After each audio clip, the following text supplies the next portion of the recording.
Sekar Babu, mayor Priya, Stalin, Udhayanidhi Stalin 50 பேர் நக்கிட்டான். பேர் வச்ச நாங்க தான் அரவாணிங்கிறத திருநங்கைன்னு மாத்தணும். அப்படி பேர் வைப்பாங்க, அழகழகா பேர் வைப்பாங்க. ஆனா அவங்க வாழ்வாதாரம் எப்படி இருக்காங்க, என்ன நிலைமையில இருக்காங்க, அதை பத்தி எங்களுக்கு என்ன கவலை இருக்கு? இவங்களுக்கு அருந்ததிய சமூகத்தின் மீதோ பழைய சமூகத்தின் மீதோ கோபம் வருத்தம் அவங்களை நசுக்கணும் அப்படிலாம் கிடையாது. அவனை பொறுத்தவரைக்கு பணம், அவ்வளவுதான் பணம். அண்ணன் சீமானவர்கள் பத்திரிகையாளர் சொன்னாங்க இல்லையா, 2700 கோடி ரூபாய் இந்த தூய்மை பணிக்காக ஒரு தனியார் நிறுவனத்துக்கு ஒதுக்கி இருக்கிறார். 2700 கோடி ஒரு ஆண்டுக்கு. தமிழ் இந்த சென்னை மாநகராட்சியில அதிகபட்சமாக 17,000 தூய்மை பணியாளர்கள் இருப்பாங்களா? அதிகபட்சம் 17,000 பேருக்கு மாத சம்பளம் 30,000 ரூபாய் போட்டா கூட ஒரு மாசத்துக்கு 51 கோடி வருதுங்க. 30,000 அதிகபட்ச சம்பளம் சொல்றேன். நாங்க ஆட்சிக்கு வந்தா குறைந்தபட்ச சம்பளமே 25,000 சொல்லிருக்காங்க எல்லாருக்கும்.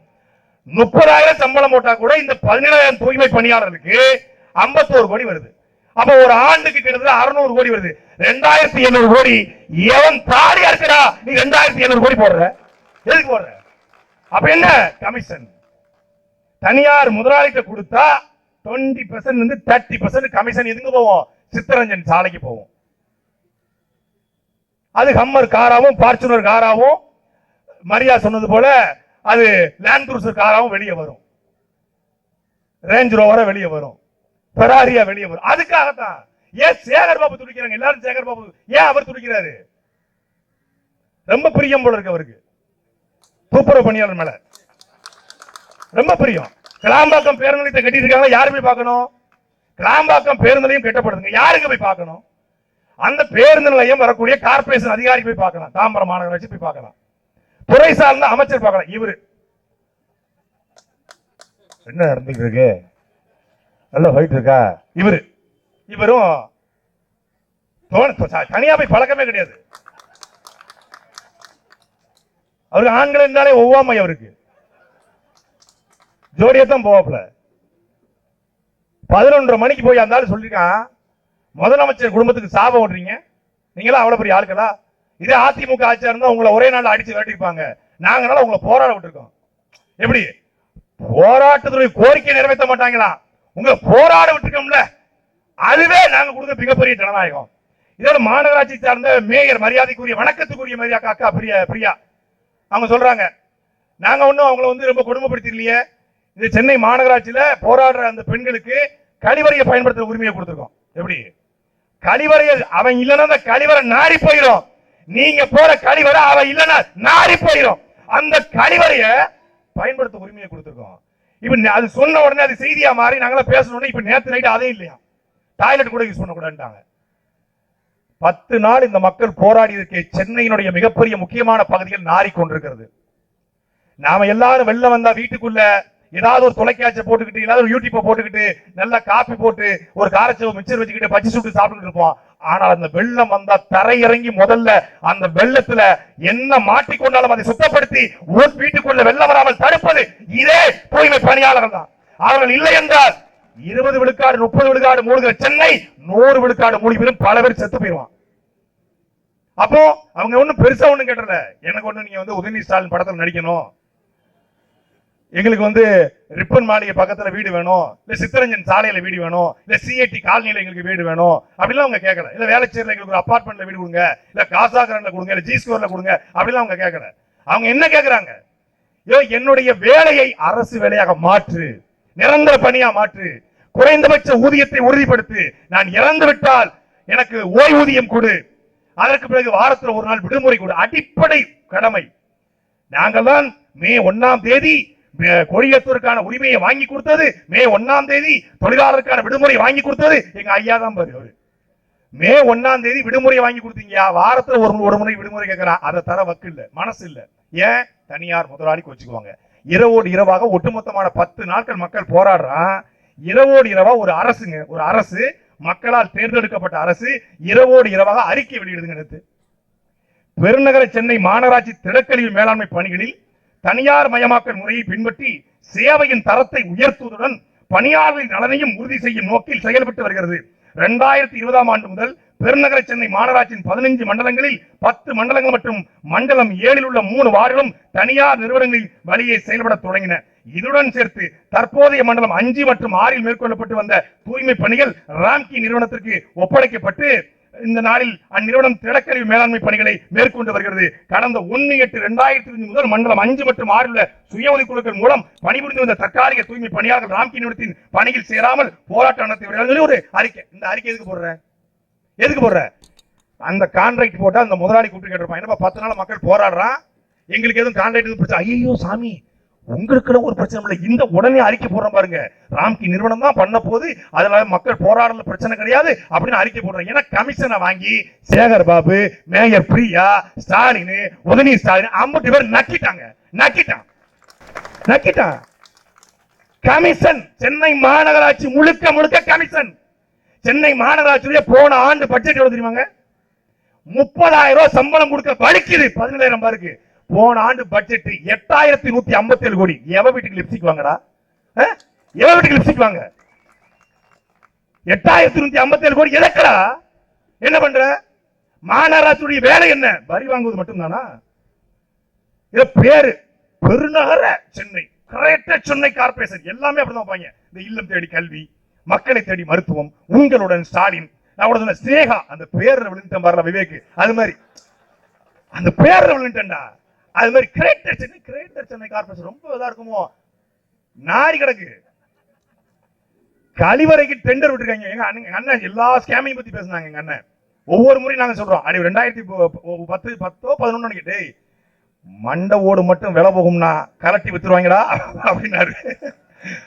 இவங்க மண்ட ஓடு கூட இல்ல, கழிவறைங்க. செந்தில் பாலாஜி டாஸ்மாக்ல ஸ்கேம் பண்ணாரு, ரேஷன் கடையில ஸ்கேம் பண்றாங்க, மணல்ல கொள்ளையடிக்கிறாங்க. அது கூட ஒரு சரி போயிட்டு போ, ஏதோ பண்ற பாட்டுக்கு 10 ரூபா வாங்குற பொழைச்சு பண்ணி விட்டுறலாம்.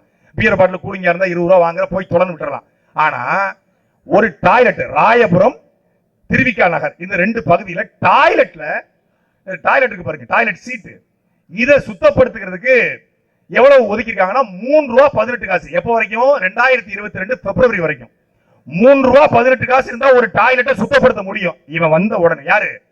நம்ம அப்பா, நம்ம எல்லாருக்கும் அவ அப்பா. ஆனா பட்டத்துல ரொம்ப தப்பா வந்த உடனே அவரு இதுல எப்படி இந்த கழிவறையில் உட்கார்ந்த போது கணப்பொழுது வந்து யோசனை வரல வடிவேலு, அது மாதிரி கழிவறையில் எப்படி ஸ்கேம் பண்ணாலும் கலப்பொழுது வச்சிருக்காங்க. யோசிச்சு 3 ரூபா 18 காசுக்கு கிளீன் பண்ணிக்கிட்டு இருந்த அந்த தூய்மை பணியாளர்களை தூக்கிட்டு தனியாருக்கு கொடுக்குறான். கொடுத்து எவ்வளவு தெரியுமில்ல? 380 ரூபாங்க ஒரு சீட்டுக்கு. சென்னை லீமெரிடியன்ல கூட அவரை 380 ரூபாய்க்கு சுத்தப்படுறது கிடையாது. லீலா பேலஸ்ல கூட பண்றது கிடையாதுங்க, கிரீன் பார்க்ல கூட பண்றது இல்ல. 380 ரூபாய்க்கு என்னப்பா ஊத்துவ? அப்படி தெரியாம 380 ரூபாய்க்கு ஒரு டாய்லெட் ஒரு தடவை கழுவுங்க. ஒரு டாய்லெட்டை கழுவ 380 ரூபாய் என்ன ஊத்துவ? தங்கத்தை எதுவும் ஊத்துவியா கரைச்சி? இல்ல மணமணு சந்திர கட்டை எதுவும் கரைச்சி ஊத்துவியா? இல்ல ஜவ்வாது எதுவும் போடுவியா? ஆனா நாரி தொலைது அந்த டாய்லெட் போக முடியாது, எந்த கழிவறையும் பயன்படுத்த முடியாது. ஆனா 380 ரூபாய் போட்டு 2022 இருந்து 23 வரைக்கும் ஒரு ஆண்டுல டாய்லெட் கழிவு இவன் கொள்ளையடிச்சது மட்டும் 1000 கோடி என்றால் நாசமா போவீங்களா? நாசமா போவீங்க. நாங்க கேட்பது 1000 கோடி அல்ல, மாதம் வெறும் 51 கோடி மட்டும்தான் இருந்தா 17,000 பேருக்கு 30,000 ரூபாய் சம்பளத்துல வேலை கொடுக்க முடியும். அத்தனை பேரும் 30 வருஷமா உழைச்சவன், 15 வருஷம் உழைச்சவன். எக்ஸ்பீரியன்ஸ். ஒரு இடத்துல எந்த இடத்துல சாக்கடை அடைச்சிருக்கும், எந்த இடத்துல பாதாள சாக்கடை பிரச்சனை இருக்கும், இது எந்த வழியா வருது, பைப் எந்த வழியா வருது, எல்லாத்தையும் தெரிஞ்சவன் என்னுடைய தூய்மை பணியாளர்கள். நீ வடநாட்டுக்காரன் இருக்கா, அவனுக்கு கிழக்கும் தெரியாது, மேற்கும் தெரியாது, தெற்கும் தெரியாது, வடக்கும் தெரியாது. அவன் இங்கிட்டு குத்துனா அங்கிட்டு தண்ணி பொத்துக்கிட்டு வந்துடும், மொத்தமா சாக வேண்டியதான். நான் வந்து இது அடைச்சிருக்குப்பா பையா வான்னா அவன் வந்து பையன் வருவான், அதுக்குள்ள நான் மூழ்கி இங்கிட்டு கிடப்பா அப்பா அப்படின்னு லட்சத்துக்கு அவனை வேண்டியதான். அப்புறம் அல்றதுக்கு தான் வருவாங்க. இன்னைக்கு அரசு, நம்ம எல்லாரும் தூய்மை பணியாளர் சுத்தப்படுத்துற பேசுறோம், அரசு மருத்துவமனையை தனியார் கொடுத்துட்டாங்க. அரசு மருத்துவமனையில் இருந்தக்கூடிய தூய்மை பணியாளர்களுடைய ஒப்பந்தம் ரத்து செய்யப்பட்டு தனியார் கொடுக்கப்பட்டிருக்கு. அந்த ஜிபிஎஸ் யூபிஎஸ் ஒரு நிறுவனம், அந்த நிறுவனத்துல அங்க என்ன வேலை செய்வாங்கன்னு அந்த பெண்கள்கிட்ட கேட்கும்போது சொல்றாங்க, சில அனாத பிணங்கள் வரும், அழுகி போன நிலையில வரும், இத மருத்துவர்கள் தொடமாட்டாங்க, செவிலியர்கள் தொடமாட்டாங்க. அது மண்ணு கிண்ணு எல்லாம் கஞ்சி சலம் புல்லு வில்லா வச்சுக்கோ, அதை சுத்தப்படுத்தி பதப்படுத்தி அவன் சொந்தக்காரன் வர்ற வரைக்கும் அதை பாதுகாப்பது என்னுடைய தூய்மை பணியாளர்கள். நீ அவனை தூக்கி தூர போட்டிருக்கிற. இந்த மண்ணுக்கு பொழைக்க வந்தவன், இந்த மண்ணுக்கு பொழைக்க வந்தவன் பூர்வகுடி மக்களை மரியா சொன்னாங்கல்ல, எல்லோரும் நான் நினைக்கிறோம் ஒரு குறிப்பிட்ட சமூகம் மட்டும் தான் பணி செய்யும். இல்லை, இந்த மண்ணினுடைய பூர்வகுடி மக்கள், இஸ்லாமியர்கள் எல்லோரும் சேர்ந்துதான் தூய்மை பணியாளர்களாக இந்த நிலத்தில் இருக்காங்க. இது எல்லோருக்குமான பிரச்சனை. இது ஒரு சாதிக்கான பிரச்சனை இல்ல, இது தமிழ் குடிகளுக்கான பிரச்சனை, மனிதர்களுக்கான பிரச்சனை முதல்ல. அதனாலதான் நாம் தமிழ் கட்சி களத்தில் அடிக்குது. நீ இன்னைக்கு ரத்து பண்ணுவ, அதிகபட்சம் ஓராண்டு ஆடுவியடா, ஓராண்டு. நீ மொத்தமா அண்ணன் கலைஞர் மொத்தமா சேர்த்து வைக்க எல்லாத்தையும் எடுத்துட்டால உங்களை மொத்தமா விடுவோம். நாங்க அதிகாரம் நிலையானது கிடையாது, தலைகீழ் மாறும். இந்தியாவினுடைய இந்த குப்பை கிட்டத்தட்ட ஒரு ஆண்டுக்கு அது மறு சுழற்சி செய்தால் 1 லட்சம் கோடி. ஆனா நம்ம எவனும் பண்றது இல்ல. அந்த 1 லட்சம் கோடியில 13 விழுக்காடு பங்கு தமிழ்நாடு. இந்தியாவினுடைய மொத்த குப்பையில 13 விழுக்காடு தமிழ்நாடு கான்ட்ரிபியூட் பண்ணுது. இதை மறுசுழற்சி பண்ணினால் கூட வருகிற 1 லட்சம் கோடியில குறைந்தபட்சம் 13,000 கோடி தமிழ்நாட்டில் கிடைக்கும். அதை வைத்துக் கொண்டால் நீ வந்து செய்யலாம். அதை பத்தி நான் கவலைப்பட மாட்டோம். நோ, எங்களுக்கு தேவை கமிஷன். கல்லா அள்ளிக்க கமிஷனை கொடு, மண்ணா அள்ளிக்க கமிஷனை கொடு, கிராவலா அள்ளிக்க கமிஷனை கொடு, மண்டலா அள்ளிக்க கமிஷனை கொடு. நீங்க எங்களை திட்டுறீங்களா? நல்லா திட்டுங்க, கொஞ்சம் கமிஷன் மட்டும் கொடுங்க சீமான். அவன் அன்னை அவன் நினைக்கிறான் ஸ்டாலின் சீமானுக்கு பண்ண, டேய் நாங்க ஒரு 500 கோடி கொடுத்தா அவங்கள அப்படி கூட திட்டலாம், அவங்கள அப்படி கூட திட்டலாம், அப்படி கூட திட்டலாம். போடா திராவிடமே, போயா கருணாநிதி, போயா சோனியா காந்தி, ராஜபக்சே அப்படின்னு கூட திட்டலாம். என்னன்னு திட்டலாம். அவங்க காசு கொடுத்தா என்ன வேணாலும் செய்யக்கூடிய இனி கூட்டம், அதனால் திராவிட கூட்டம். ஆனா அன்பு தினசன் இங்க வந்து குப்பையை பத்தி பேசணும், இல்ல தூய்மை பணியாளர் பத்தி பேசணும்.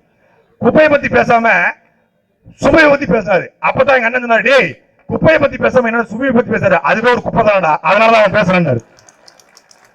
அதனால அண்ணன் தினசன் பேசுறது சரிதான். தூய்மை பணியாளர்கள் இந்த போராட்டம் வெல்லும். ஒரு நாள் இந்த ஆட்சி மாறும் பொழுது தூய்மை பணியாளர்கள் தூய்மை பொறியாளர்களாக சென்றவர்கள் சீமான் ஆட்சியிலே அங்கீகரிக்கப்பட்டு அலங்கரிக்கப்படுவார்கள். நன்றி, வணக்கம்.